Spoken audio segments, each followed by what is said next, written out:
Aquí comienza Sucedió una noche colección, una antología del programa de la SER dedicado al cine clásico. I wanna hide from the sun, I wanna live in the dark, I wanna go to the movies. Nobody's waiting outside, but I feel alright, 'cause I'm here on my own. I can kiss Marion and Jane, I can sing in the rain, I can be Superman. I'll never come out again. Las estrellas míticas, los grandes directores, las películas inolvidables. Don't look for me in the town, I'm not lost in the crowd, I am here at the movies. Bob is driving his cat, and Steve has a shark that's 30 feet long. I can fly over the cuckoo's nest and come again, 'cause I'm totally crazy. My eyes are wide shut at last.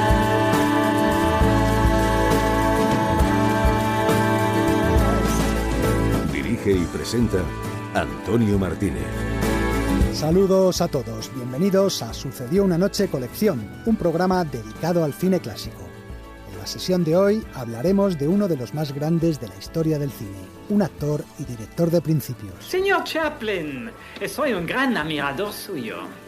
Lo siento, prefiero no dar la mano a los nazis. ¿Qué tiene contra nosotros, señor Chaplin?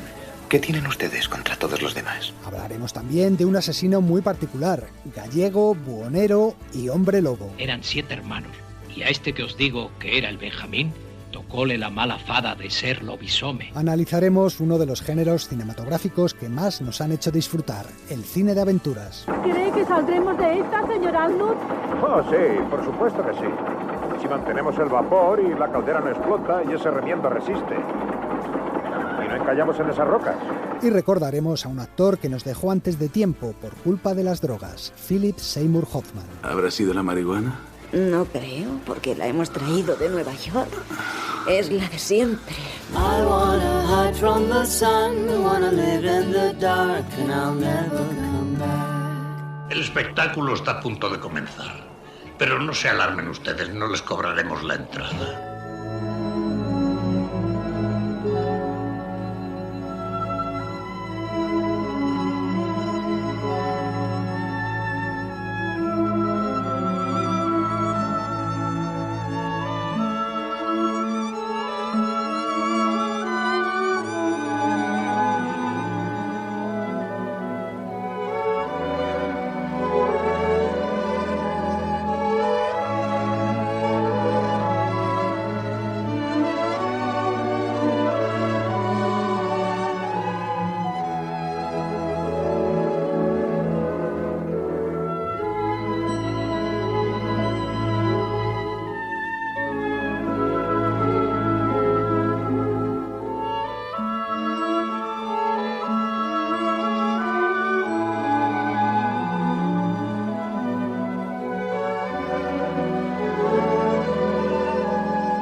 Como siempre, también aprovecharemos para escuchar un poco de música de cine.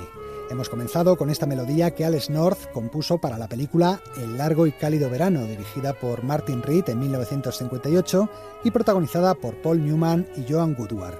Por cierto, que nada más terminar el rodaje, los dos actores se casaron y formaron durante 50 años uno de los matrimonios más duraderos y estables de la historia de Hollywood. Pero vayamos ya con el primer reportaje del programa de hoy. Un reportaje con el que vamos a recordar a una de las personalidades más creativas e influyentes de toda la historia del cine, el señor Charlie Chaplin.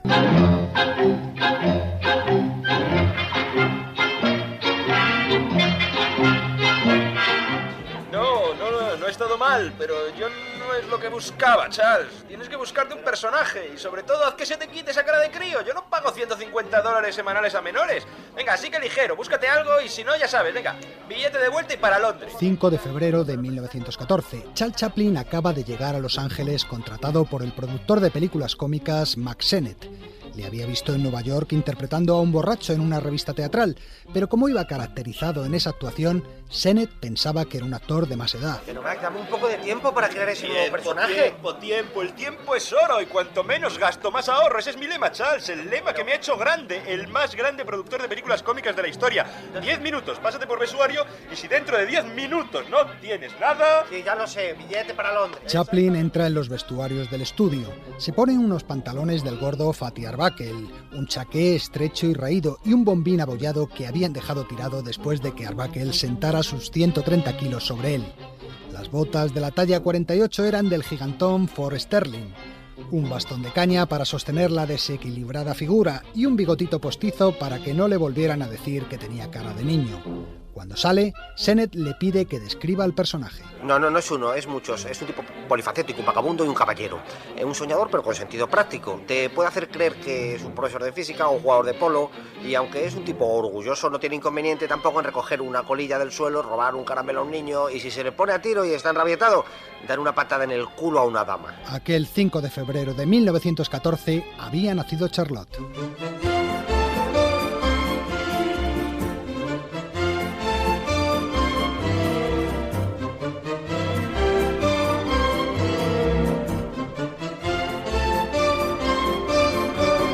Una vez le preguntaron a Chaplin, ¿de dónde saca usted los recursos de cómico?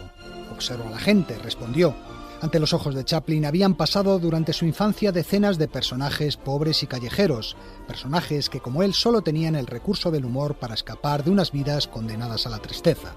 Unas experiencias y unos personajes que alimentaron la personalidad de su inmortal vagabundo, capaz de poner un nudo en la garganta al espectador para hacerle soltar unos segundos después la gran carcajada. El mundo es un gran escenario, y este es el más verdadero de todos. Una infancia en uno de los barrios más míseros de Londres, un padre que se fue de casa, una madre con problemas psiquiátricos que fue internada varias veces en el manicomio. La primera vez que Chaplin se subió a un escenario tenía 5 años. Su madre cantaba en un teatrucho y un día se le olvidó la letra de la canción. Señor, yo puedo cantar la canción. ¡Deje que el niño la cante! ¡Déjale intentarlo! ¡Dele una oportunidad, chico! ¿Cómo te llamas, hijo? Charles Chaplin. Charles Chaplin. Damas y caballeros, nos complace presentar al señor Charles Chaplin.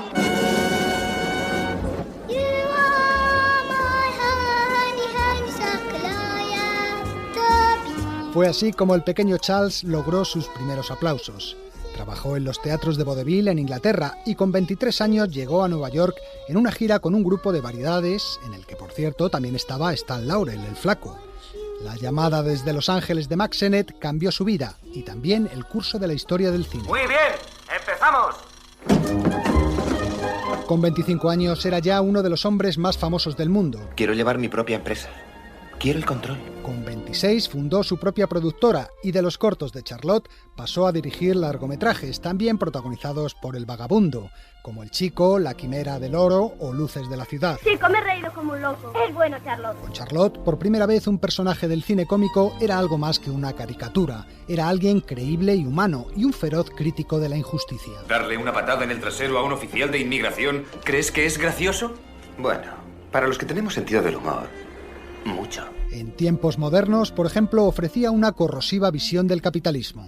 Atención, capataz. Acuda al Banco 5. Compruebe el ritmo de producción. La cadena va con retraso, Banco 5. Atención, capataz.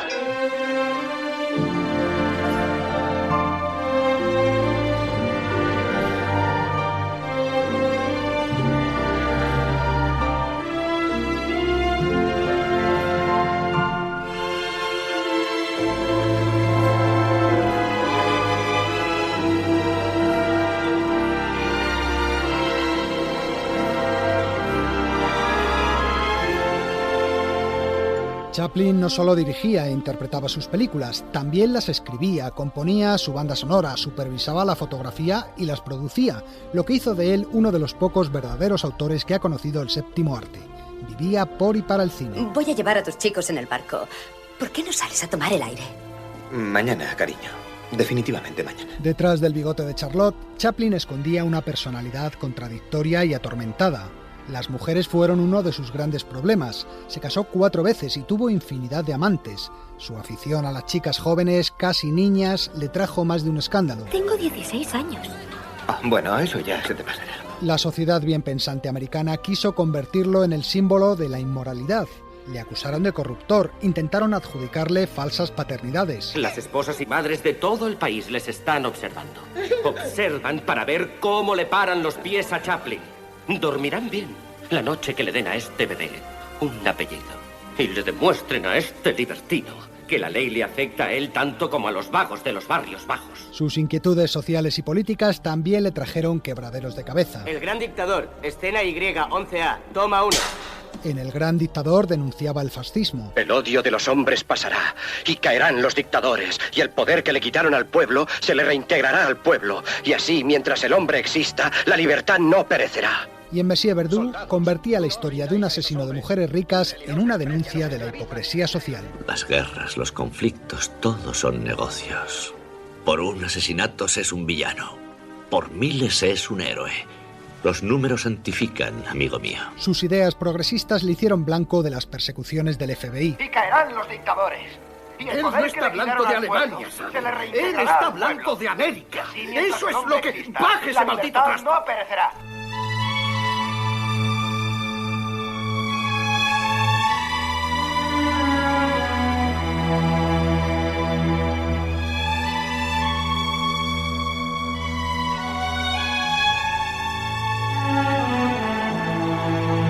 Tras la Segunda Guerra Mundial, las acusaciones de inmoralidad y comunismo aumentaron y la amenaza de la caza de brujas del senador McCarthy se cernió sobre él. Esta gran estrella del teatro y el cine, este extranjero que ha disfrutado de la hospitalidad de nuestro país durante 30 años y ni siquiera una sola vez, se ha dignado a pedir la nacionalidad americana.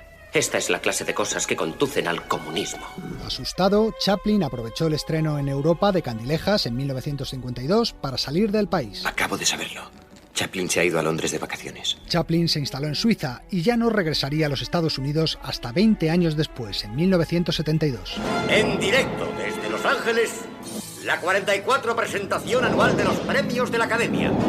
La Academia de Hollywood le entregaba un Oscar honorífico por el conjunto de su carrera. La inscripción dice a Charles Chaplin, por el incalculable efecto que ha tenido al hacer de las películas la expresión artística de este siglo. Charles Chaplin hizo 75 películas mudas. El cine para él era en silencio por definición. ¿Te imaginas a Charlotte hablando? ¿Es el futuro, Charlie?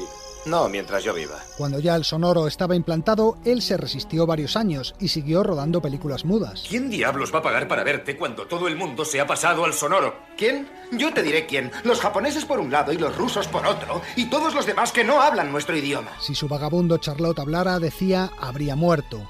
Habló en El gran dictador en su discurso final, y Charlotte en efecto murió.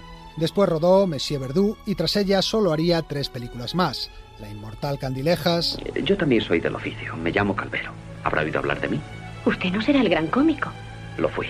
Vamos a dejar eso a un lado. La irónica y corrosiva Un rey en Nueva York. Majestad, ¿queréis decir algo al pueblo norteamericano? Me conmueve profundamente vuestra amistad y hospitalidad. Este país de tan gran corazón ha demostrado siempre su noble generosidad a quienes huyen de la tiranía en busca de refugio. Gracias. Y La condesa de Hong Kong, protagonizada por Marlon Brando y Sofía Loren, con la que cerró su filmografía. ¿Y cómo fue el venir a vivir a Hong Kong? Por culpa de otra guerra, de otra revolución. Y siempre así. Pero todo el mundo siguió identificándole con el vagabundo. Su bastón, su bombín y su bigote se convirtieron en el símbolo mismo del cine y en uno de los iconos más representativos del siglo XX. Charles Chaplin murió el día de Navidad de 1977 en su residencia a orillas del lago Le Mans, en Suiza. 40 años después de su muerte, su arte y su genio siguen vigentes y los cinéfilos lo tienen claro. Un cineasta, aparte de los de siempre. Siempre Chaplin.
Esta era la versión que los Cowboy Junkies hacían del Sweet Jane de los Velvet Underground en la banda sonora de Asesinos Natos, la película de Oliver Stone.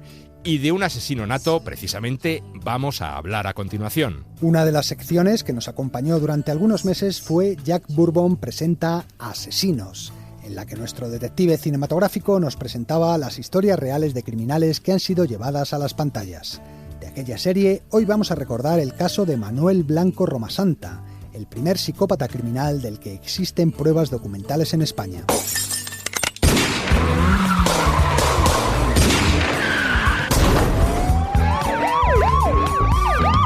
Jack Bourbon presenta Asesinos.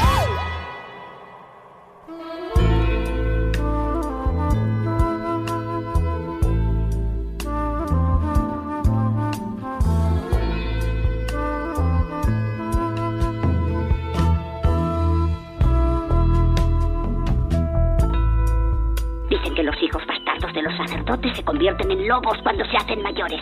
Si además el niño nace el día de Navidad, con los pies por delante y se le juntan las cejas en la frente, será lobo. Eso no lo olvides nunca. Ah, hola. ¿Qué tal, amigos? No podía dormir y estaba viendo una vieja película de terror en la tele. Una del hombre lobo. Esperen que la quito. La verdad es que resulta curioso el personaje. Un tipo que al ver la luna llena se llena de pelos, le salen garras y colmillos afilados y se lanza por ahí a destripar presas. Y todo por ser víctima de una extraña maldición llamada licantropía. La mayoría hemos aprendido lo que es la licantropía a través de las películas. Licantropía, del griego licos, lobo, y antropos, hombre. El fenómeno por el cual un ser humano se transforma en lobo durante las noches de luna llena y vuelve a ser humano al amanecer. Esta enfermedad diabólica puede contraerse por una maldición, a causa de una herencia fatal o a través de la mordedura de un hombre lobo. Cuando se transforman en licántropos, estas criaturas desprenden un hedor nauseabundo. Pero las historias de hombres lobos van más allá del cine y de las novelas de terror. En la tradición gallega, por ejemplo, son muy habituales. Lo sé bien porque la familia de mis abuelos maternos era de Orense. Allí se les llamaba lobisomes o alobados. Eran 7 hermanos, y a este que os digo que era el Benjamín, tocóle la mala fada de ser lobisome. Un día, después de hacer varias muertes por donde Santiso, quiso entrar en un molino hallándose en figura del lobo, y al meter la pata por debajo de la puerta, fue el molinero y se la cortó de un golpe de hacha. Y entonces él se puso a gritar y volvió a ser hombre, pero estaba manco. De todas las leyendas de lobisomes gallegos hay una especialmente popular, la de Romasanta. Su historia ha sido llevada un par de veces al cine, la última en el año 2004 por mi buen amigo el director Paco Plaza, que filmó la película Romasanta, la caza de la bestia. Cuando era pequeño mi madre me contaba que mi abuela le decía que no saliera de noche, mi madre es gallega, le decía que no saliera al bosque por la noche porque estaba el sacamantecas. Su nombre real era Manuel Blanco Romasanta.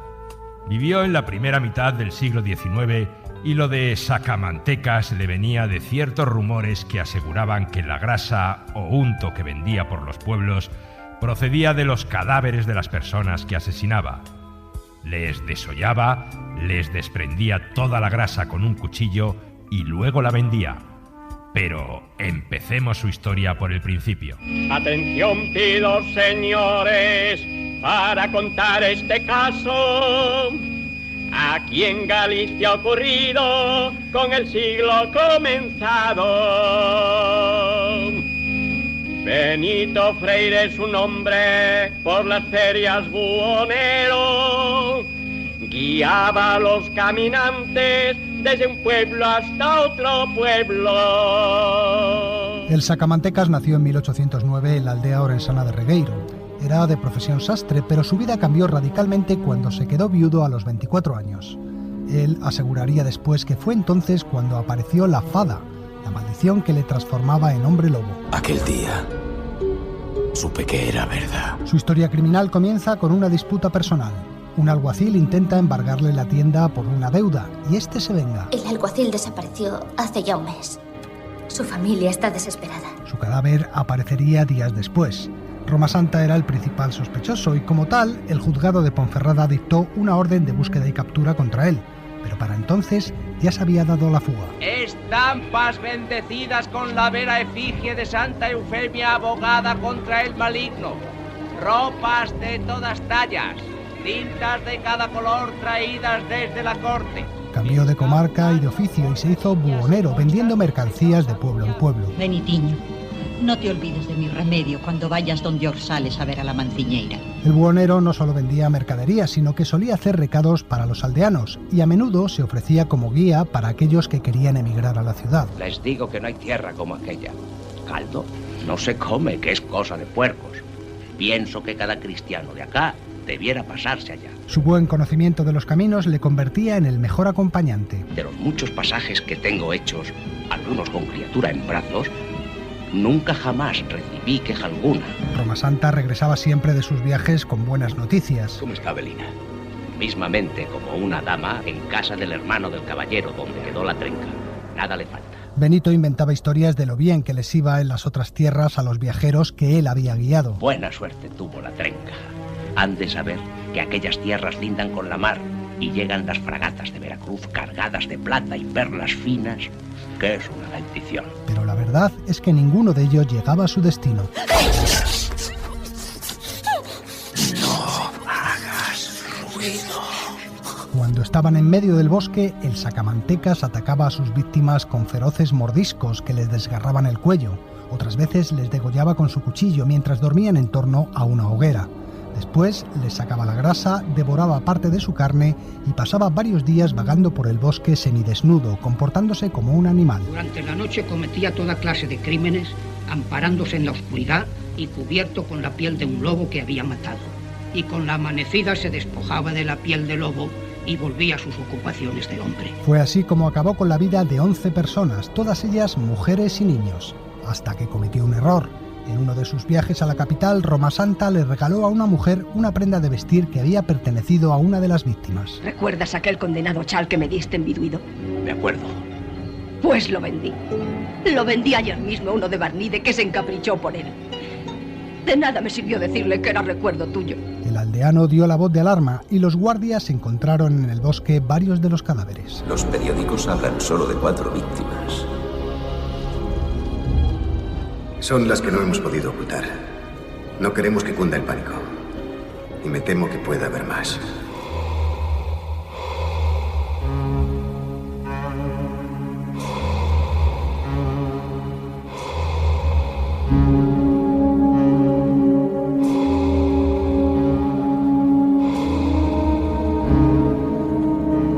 Para entonces Roma Santa había vuelto a huir, esta vez hacia un pueblo de Toledo, donde encontró empleo como segador. Pero finalmente la policía dio con él y fue apresado. Había de ver usted cómo lloraba las muertes que tenía sobre la conciencia. Juraba y perjuraba que Dios lo había querido así y que él no podía evitarlo. En el juicio que se celebró posteriormente, Roma Santa aseguró que todos los asesinatos los había cometido bajo la forma del lobo. Los detalles de la vista se recogen en la causa número 1788 que se conserva en los archivos históricos del Reino de Galicia. La mente humana es un mecanismo muy frágil y complejo. Antonio no pudo aceptar la monstruosidad de sus crímenes y su cerebro decidió modificar sus recuerdos. Tuve que clavarle agujas de plata en la piel para demostrarle que no estaba poseído. Roma Santa fue condenado a muerte, pero entonces la reina Isabel II intervino para conmutar la pena capital por cadena perpetua. Al parecer, en ello tuvo mucho que ver un tal Mr. Phillips, profesor de electrobiología y amigo de la reina. Este investigador supo del caso y le pidió a Isabel II que le dejase experimentar con él. Creo que los presuntos hombres lobos son enfermos de epilepsia, probablemente, o prelesía, como ustedes lo suelen llamar, que es un mal que ya la ciencia ha estudiado. Roma Santa fue enviado a prisión y allí, en 1854, se pierde su pista para siempre. La versión oficial dice que falleció de muerte natural al poco de ingresar en la cárcel. Otras teorías explican que el lobisome pereció durante los experimentos a los que le sometió el científico. También cuentan algunos que fue abatido por los disparos de un carabinero ansioso de comprobar si de verdad era inmune a las balas que no fueran de plata. Y la última, la que todavía hoy en día se cuenta en Galicia al calor de la lumbre en las noches de invierno, asegura que el sacamantecas escapó de la cárcel y desde entonces vaga por los bosques gallegos buscando nuevas presas. Y aquí termina el ahojo de Benito el Alobado, que por una mala fada de 11 muertes le culparon. La paz volvió a la comarca, gracias Señor que os damos. Y gracias por la atención, esta historia se ha acabado.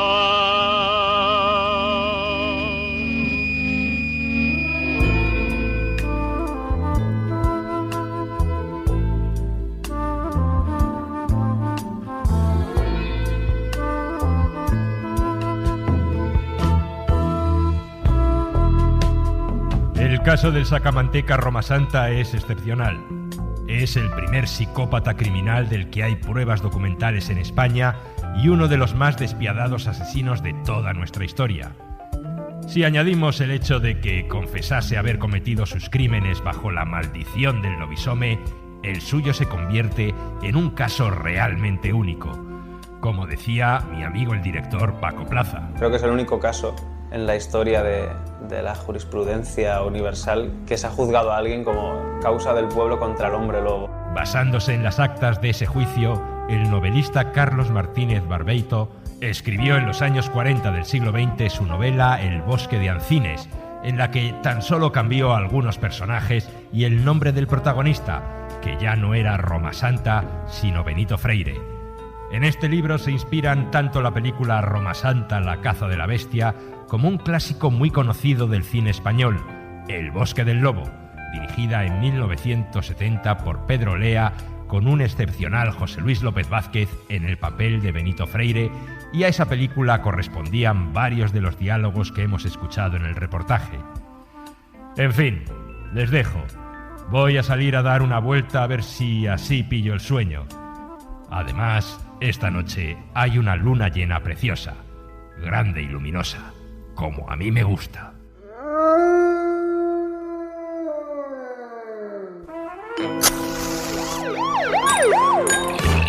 Continuará. ¿Cuándo vais a tocar That Thing You Do? ¡Sí, queremos oírla! Veo que nos precede nuestra fama. Hemos venido para conocer chicas y bailar y no podemos conocerlas si no bailamos. Bien, chicos, ¿qué os parece este momento para animarles un poco? Está bien, va para el chico del fondo.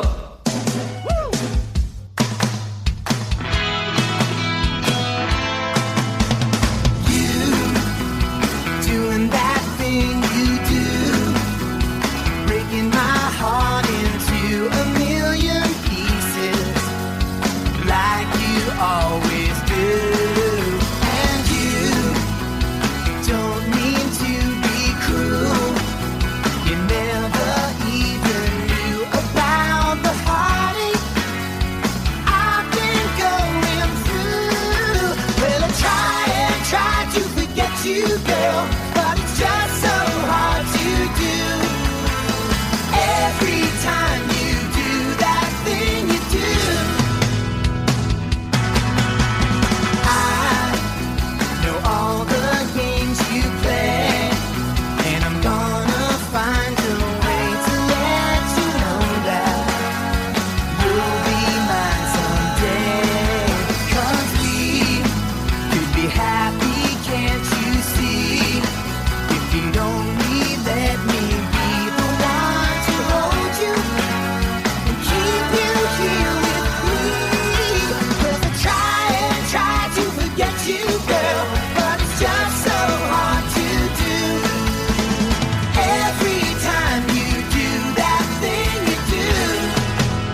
Estos son los Wonders con That Thing You Do.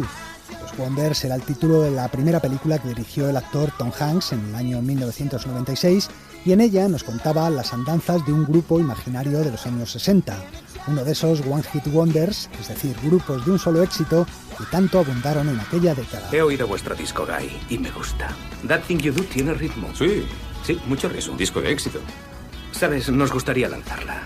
Queremos que los Wonders se unan al grupo de artistas de Playtown. Para elegir la canción, que se suponía era el único éxito que conseguía el grupo, se convocó un concurso de compositores por todo Estados Unidos. Tom Hanks recibió más de 300 temas que aspiraban a ser la canción de la película. Al final, el ganador fue Adam Schlesinger, bajista del grupo Fountains of Wayne, que compuso esta canción, That Thing You Do. Pero ahora no vamos a hablar de música, sino de géneros cinematográficos. En el verano de 2018 hicimos una serie de reportajes en los que analizábamos los diferentes géneros cinematográficos, sus características, su historia y sus personajes más destacados. Vamos a escuchar a continuación el reportaje que le dedicamos al género de aventuras. Lo mejor de mi pueblo es el cine. Mañana echan un cadín con Gary Grant.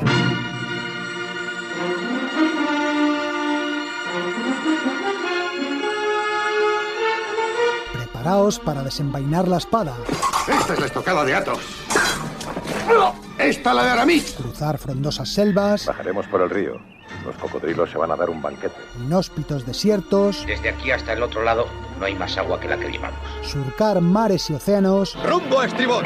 ¡Arriba con esas velas! ¡Ya no hay cadenas que nos aten! Viajar por los cielos en globo. Vaciamos un poco de arena y subimos. Luego tiramos de aquí y si hay suerte descendemos. Gracias al cine de aventuras, todas esas fantasías se pueden hacer realidad. ¿Ha estado en esos lugares? He viajado mentalmente. Solo necesitamos identificarnos con el protagonista para vivir en nuestra piel todos esos sueños. Yo soy tu socio en una aventura peligrosa, ¿está eso claro? El ejercicio será reconfortante. Y así, de la mano del héroe, encontraremos un tesoro perdido. El Arca de la Alianza. Esa misión es como un sueño. O descubriremos un territorio inexplorado. Aquí está la isla que estoy buscando. A ver el mapa grande. No encontraré esa isla en ningún mapa. Y es que el cine de aventuras entronca con el genuino sentido del espectáculo que todos apreciamos. Quizá por ello este tipo de películas nunca dejará de fascinarnos. Esto no es como imaginaba cuando estaba en Boston o en Londres. Siento decepcionarla. No, al contrario. Esto es mucho más apasionante de lo que yo pudiera haberme imaginado.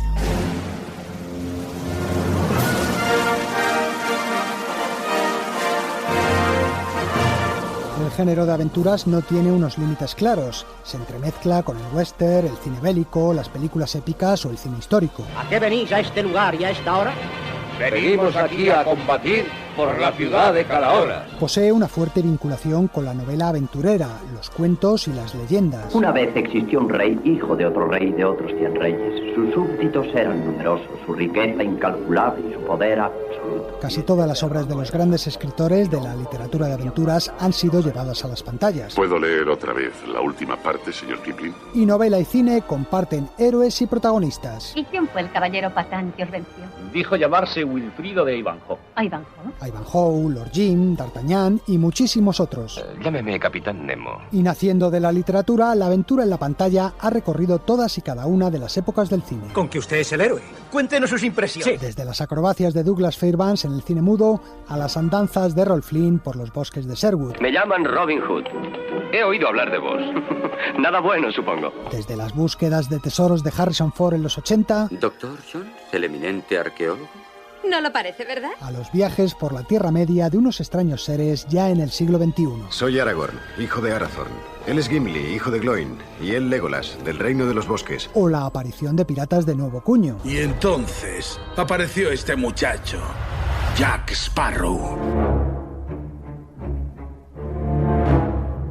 Eso sí, todos los héroes aventureros de la historia del cine comparten características comunes. No hay nada que no pueda hacer un hombre si tiene fe en sí mismo. Para empezar, en el cine de aventuras los protagonistas son forjadores de su propio destino. Ningún hombre blanco ha salido de allí con vida desde Alejandro. ¿Qué Alejandro? Alejandro el Grande, rey de Grecia, 300 años antes de Cristo. Pues si lo hizo un griego, lo haremos nosotros. Porque vivir una aventura no es otra cosa que afrontar un destino que no estaba previsto. Has tomado el camino más corto, sin duda.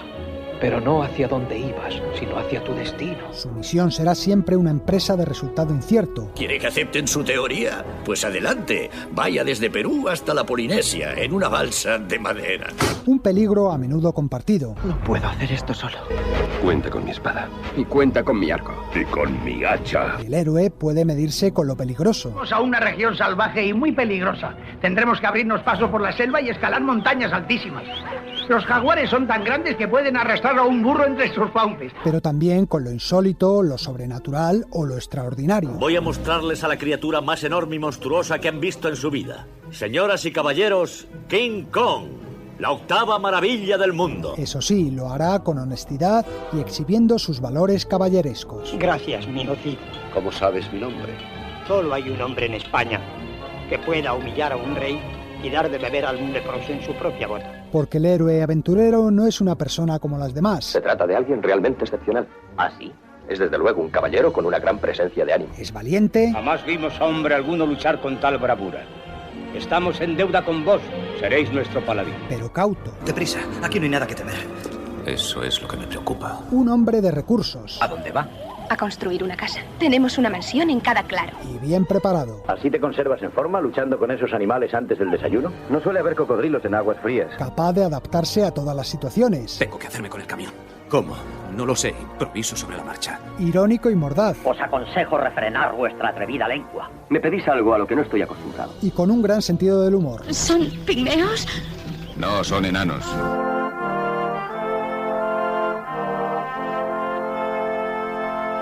El itinerario de la aventura cinematográfica discurre por paisajes exóticos y coloristas. Con el Fujiyama a la vista estaremos en Yokohama de madrugada. Escenarios fabulosos y de leyenda. Bienvenidos al Palacio de Pankot. Y los escenarios nos permiten dividir en subgéneros el cine de aventuras, según los lugares en los que transcurre. Tenemos, por ejemplo, la selva. Un león. ¿Lo oye usted? Tan orgulloso, tan fiero. Allí podemos cazar junto a John Wayne y sus amigos de Atari. Estábamos hablando de aquella enorme jirafa que cogiste el año pasado, ¿te acuerdas? Pasó por encima de Sam. Y terminó encima del capó. Participar en safaris y expediciones. Hall y yo estamos convencidos de que detrás de ese monte Mutia está el cementerio de los elefantes. Y si estamos en la selva es probable que escuchemos este grito.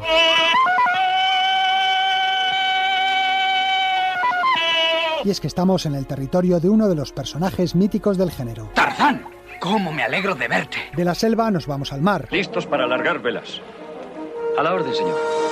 Cada uno a su puesto para la maniobra. Ya sea buscando a Moby Dick. Al primero de vosotros, capaz de descubrir esa ballena blanca, le daré como premio este doblón de oro. Enfrentándose a una gran tormenta. Resulta muy peligroso maniobrar con este tiempo. No tenemos más solución. O recorriendo sus profundidades. Pulpo gigante a popa, señor. Avante a toda, fuerza en la marcha. Y surcando mares y océanos, no es extraño que nos topemos con ciertas naves. ¿Podría ser un barco pirata, capitán? Ajá. Cualquier barco del Caribe puede ser un barco pirata. Es en el cine de piratas donde quizá encontremos el estereotipo más puro del aventurero cinematográfico. Símbolo de rebeldía y libertad, el pirata cinematográfico convierte su barco en su propio reino. Nos comprometemos a navegar juntos como hermanos y amigos ante la vida y ante la muerte, compartiéndolo todo en la fortuna y en los problemas. Las aventuras coloniales son otra variedad del género aventurero. En Inglaterra unos amigos me dieron 4 plumas blancas y he de devolvérselas. Las 4 plumas, Gungadin, Boguest, 3 lanceros bengalíes, Zulú. La colonización británica en la India o en África ha sido fuente de grandes películas de aventuras. Hoy el regimiento Royal North Surrey ha recibido orden de unirse al ejército que está al mando de Sir Herbert Kitchener para la reconquista del Sudán. Y podemos encontrar otros muchos escenarios que definirían la aventura. Hemos instalado el campamento 4 a 22.000 pies. Nos espera el glaciar Raquio. Cumbres gigantescas, los helados polos o las tierras del norte. ¿Traéis muchas pieles? Ya lo creo, muchas. Se las cambiaremos a los holandeses por plata. Los franceses y los ingleses pagan con brandy. La jungla amazónica. Los ovitos están cerca. El veneno es fresco, de 3 días. Nos están siguiendo. O la California mexicana, donde encontraremos a otro de los personajes clásicos del género. ¿Quién en toda vuestra historia os ha ayudado? ¡El zorro! ¡El zorro luchó por el pueblo!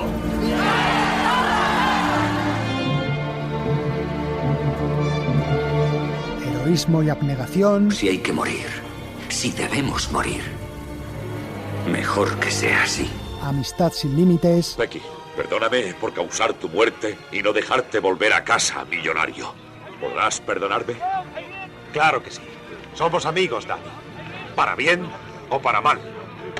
Lo demás ya no importa. Un canto a la vida y a la muerte. Juntos hemos pasado muy buenos ratos. Reímos, cantamos. Ahora quiero que sonrías. Anda, sonríe. Te vas a salvar, ¿verdad, Manuel? Manuel velará por ti. Serás el mejor pescador del mundo, pescadito.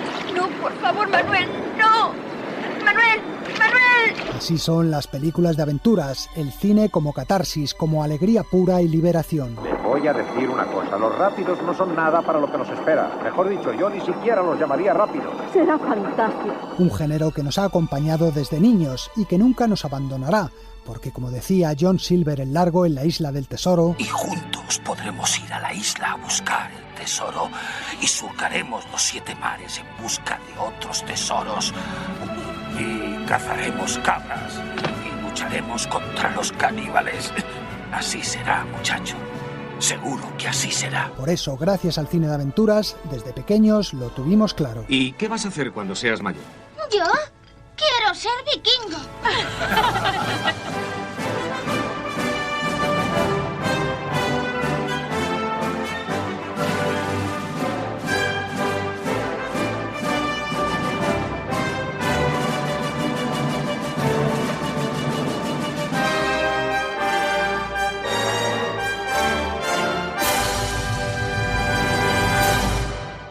Sucedió una noche, un programa de la cadena SER y el canal de televisión TCM.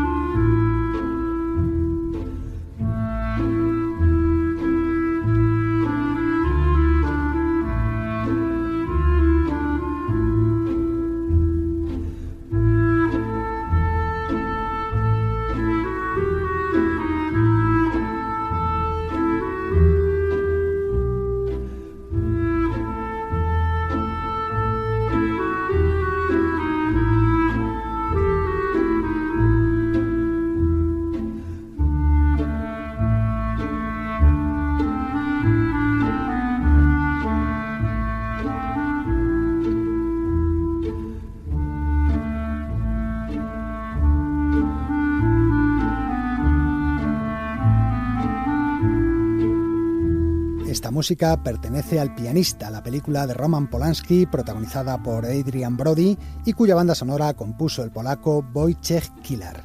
Pero vamos ya con el último reportaje del programa de hoy. En los siguientes minutos vamos a recordar a uno de los mejores actores de las últimas décadas, Philip Seymour Hoffman. Falleció hace 5 años, el 2 de febrero de 2014 en Nueva York, por una sobredosis de heroína.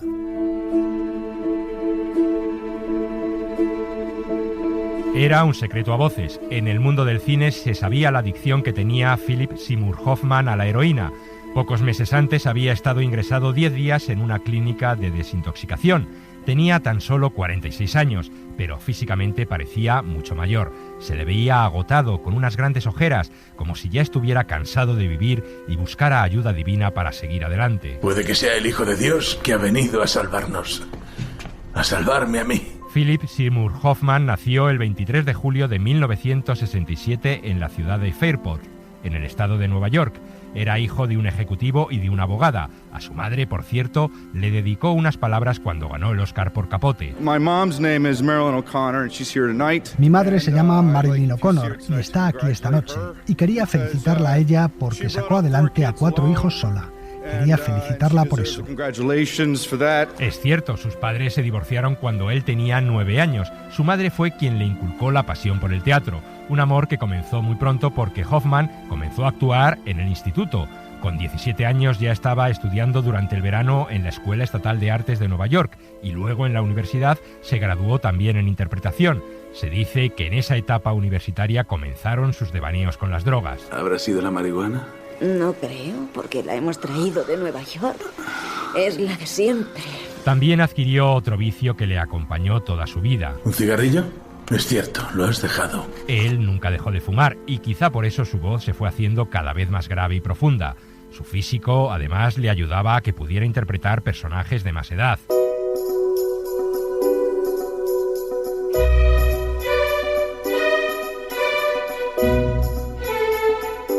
Tras licenciarse en la universidad, Philip Seymour Hoffman comenzó a trabajar. Apareció en algunos episodios de series de televisión y empezó a rodar películas. Una de las primeras fue Esencia de mujer. Este año nos lo montamos bien. Acción de gracias en Vermont, navidades en Suiza.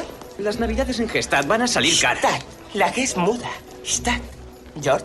Stad. Trent. Stad, macho. Stad, bien. ¿Qué pasa con Stad? De acuerdo, vale, la G será muda, pero nos va a costar al menos 3 de los grandes. Tendré que hablar con mi padre. Mejor aún. ¿Por qué no le dices a mi padre que hable con el tuyo? Y que el mío hable con el tuyo. Era un pequeño papel en donde hacía de uno de los compañeros pijos de Chris O'Donnell. Le veíamos con el pelo largo y estaba bastante cargado de kilos. Philip Seymour Hoffman era uno de esos actores que, aun haciendo un pequeño papel, destacaba inmediatamente e incluso podía robarle la escena al protagonista. En Boogie Nights, por ejemplo, interpreta al técnico de sonido que le tiraba los tejos a Mark Wahlberg. ¿Puedes saber qué coño te pasa? ¿Por qué lo has hecho, Scotty? A veces me miras y quiero saber si te gusto. Claro que... Me caes bien, Scotty, pero yo no... ¿Puedo besarte? Scotty, yo Por favor, ¿puedo besarte en la boca? No. Los directores muy pronto se dieron cuenta de que tenía un talento descomunal. Paul Thomas Anderson, por ejemplo, le utilizó en casi todas sus películas. Seymour Hoffman era de los pocos actores que servían para todo. Podía hacer reír o demostrar una ternura infinita, como en su papel de enfermero del agonizante Jason Robards en Magnolia. Recuerdo las cosas, pero no en su sitio, ¿sabes? Sí, sí. ¿Sí? ¿Qué coño sabrás tú? ¿Lo he visto antes? Ah, en otros gilipollas como yo. No hay nadie tan gilipollas como usted. Capullo. Le recordamos en películas independientes como Happiness, de Todd Solondz, en donde hacía de un joven tímido y atormentado que hacía llamadas obscenas a una vecina. Te conozco. No eres nada. Tú te crees muy importante, pero eres una puta mierda. Estás vacía, eres un cero, un agujero negro. Y te lo voy a meter tan dentro que te va a salir por las orejas. Pero también hizo películas comerciales como Twister, El Dragón Rojo y Misión Imposible 3 con Tom Cruise, en donde encarnaba a uno de los mejores villanos que ha tenido la serie. Ahora nos lo contará todo. Los compradores con los que ha trabajado, las organizaciones. ¿Cómo coño te llamas? Nombres, contactos, inventarios. ¿Tienes esposa, novia? Te conviene colaborar. ¿Sabes lo primero que pienso hacer? Voy a buscarla. Daré con ella y pienso hacerle mucho daño. Voy a hacer que sangre, que llore y que grite tu nombre. Y no podrás hacer una mierda. ¿Sabes por qué? Porque vas a estar al borde de la muerte. Y después, delante de ella, te remataré.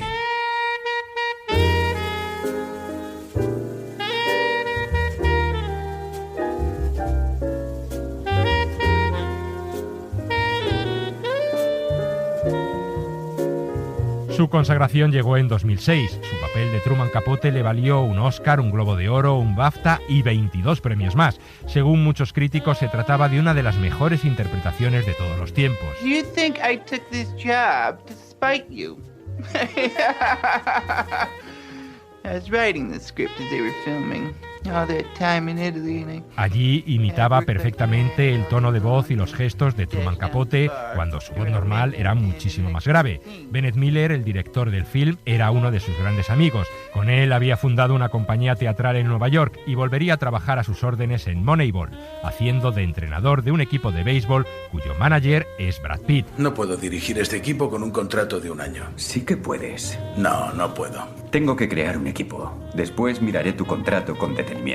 ¿Qué tal si cambias el orden y miras primero el contrato del entrenador? Art, ahora si alguien batea a primera, la bola rodará sin que nadie lo impida. No es sencillo hacer lo que hago, bajo la sombra de un contrato de 1 año. Sé cómo es eso. Lo sé que lo sabes. Y un contrato de 1 año significa lo mismo para un entrenador que para un jugador. Indica poca confianza. Además del Oscar por Truman Capote, estuvo nominado en otras 3 ocasiones más. Por La guerra de Charlie Wilson, por La duda, en donde hacía de un cura que puede haber abusado de un niño. ¿De qué hablamos? De Donald Miller. Se comportó de un modo muy extraño cuando regresó al aula. ¿Ah, sí? Cuando volvió estaba algo raro, sí. ¿Nos puede decir por qué? ¿Qué hizo de raro? Pues, bueno, no sé cómo explicarlo. Él apoyó la cabeza en la mesa y... ¿Le dio una impresión rara? Sí. ¿Y como volvía de la rectoría, por eso me preguntan? Eso es. Y finalmente por hacer de carismático líder de una secta en The Master, otro de sus mejores trabajos. Philip Seymour Hoffman era un perfeccionista. Solía decir que no repetía tomas, sino que volvía a hacerlas. a crearlas cada vez que decían la palabra acción. No le gustaban mucho las entrevistas ni los periodistas. Oye, lo que escribes está muy bien. Lástima que te hayas perdido el rock and roll. Se acabó. ¿Qué se acabó? ¡Se acabó! Has llegado a tiempo para el estertor final. El último suspiro, el último gesto. Al menos veré eso. Pero, curiosamente, también le recordamos haciendo de periodista musical en Casi Famosos. No other love can warm my heart now that I've known the comfort of your arms. No other love. Seymour Hoffman había mantenido una larga relación con la diseñadora de vestuario Mimi O'Donnell, con la que había tenido un hijo y 2 hijas. En los últimos años vivían separados por los problemas del actor con las drogas y el alcohol. El 2 de febrero de 2014, un amigo fue a su casa alarmado porque no contestaba sus llamadas. Tenía que recoger a sus hijos y no lo hizo. La policía encontró su cadáver en el baño, con una jeringuilla colgando de su brazo. En su casa se encontraron unas 50 papelinas más y 20 jeringuillas. No me gusta despedirme, aunque hay un viento detrás de todos nosotros que nos lleva por la vida.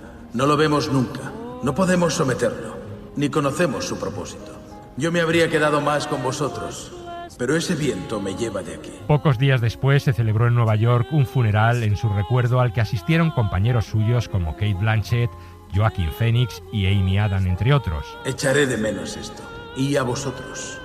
Pero estoy satisfecho, porque el poder que me empuja lo hace con la convicción de que esto es lo mejor. Y esa es mi fe. La policía halló en su casa también unos diarios en los que contaba su tortuosa relación con la droga. Philip Seymour Hoffman comentó en una ocasión al guionista Aaron Sorkin que si un día moría de una sobredosis, la noticia, dada su condición de famoso, podía significar que al menos 10 personas no caerían en ese mundo. Ese era su último consuelo. I was blessed with love to love you till the stars burn out above you, till the moon is but a silver shell. No other love. Sucedió una noche. El cine clásico en la SER.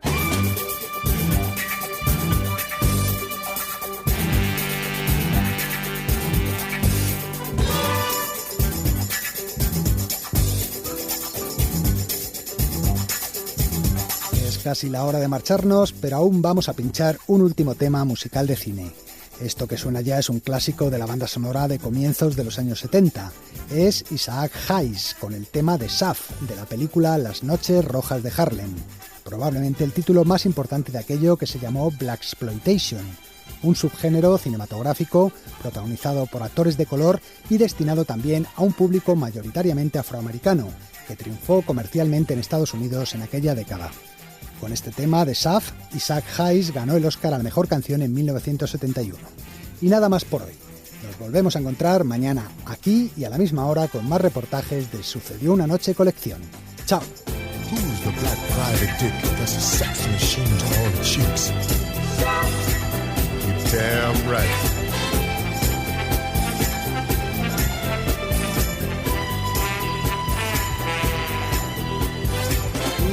The man that would risk his neck for his brother, man. Can you dig it?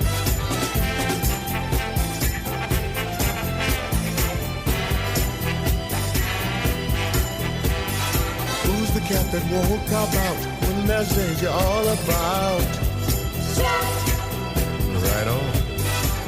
You see, this cat Chef is a bad mother. Shut your mouth. What I'm talking about, Chef? Then we can do it. He's a complicated man, but no one understands him but his woman. John Chef.